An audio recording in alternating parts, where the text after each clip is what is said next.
Okay, this is one of the pictures in the Patterns in Nature exhibition, and I was set the remit of showing how pattern is used in art and also in this particular work in nature. This is a picture which is derived from my inspiration from Lionel Feininger, who was an interwar German who moved to America and was a late Cubist. Picasso had the Cubist period 20 years before. What Feininger did was to join the patterns in nature in the sky to the landscape. So what you find in his work is the mountains or the sea and the sky merge into each other, using the Cubist device of sections and lines cutting across the canvas.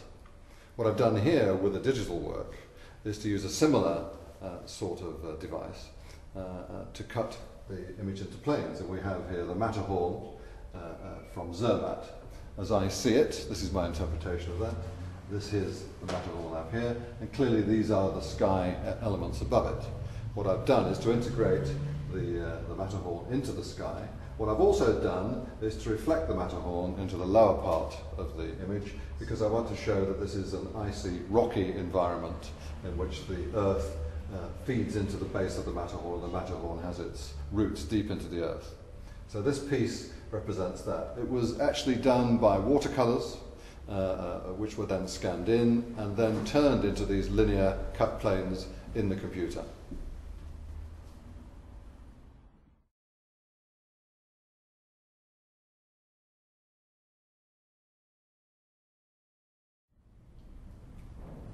This is a piece called Temple Garden, Morocco.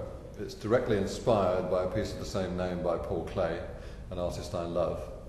Klee was probably the master of colours and patterns. I don't think I've seen any artist who's been better than Klee at what he did.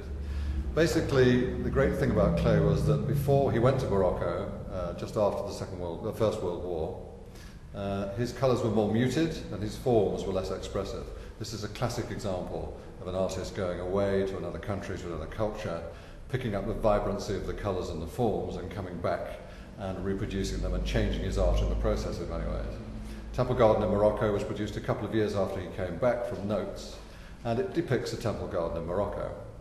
In my case, inspired by this, I've decided to take the sorts of colours and forms which Klee originally had and turn them into a piece which is equally colourful and full of sculptural and architectural forms.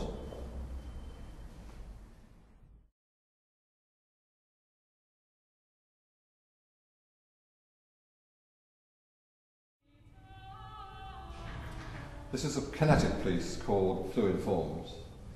In all the kinetic pieces I've done for this exhibition, what I've done is I've taken a digital work and then I've moved it 1 degree at a time across the colour spectrum, just changing in mathematical terms one variable.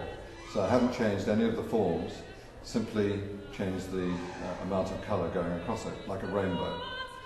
The result has been very interesting. It's created, in this fluid piece here, a series of forms which also appear to move. So the colours actually have an impact on the forms in front of you.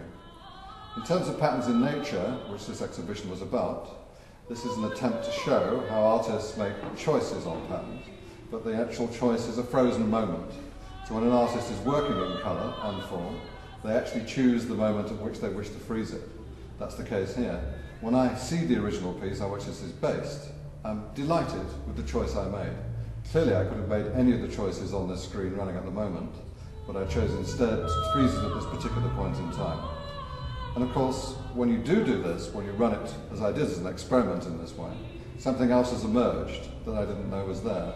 Certain patterns and forms that I wasn't aware of when I was doing it have come out in the piece, which I find very attractive in a different way. So this kinetic piece of art is entirely different in many ways, although based on the original static work of art.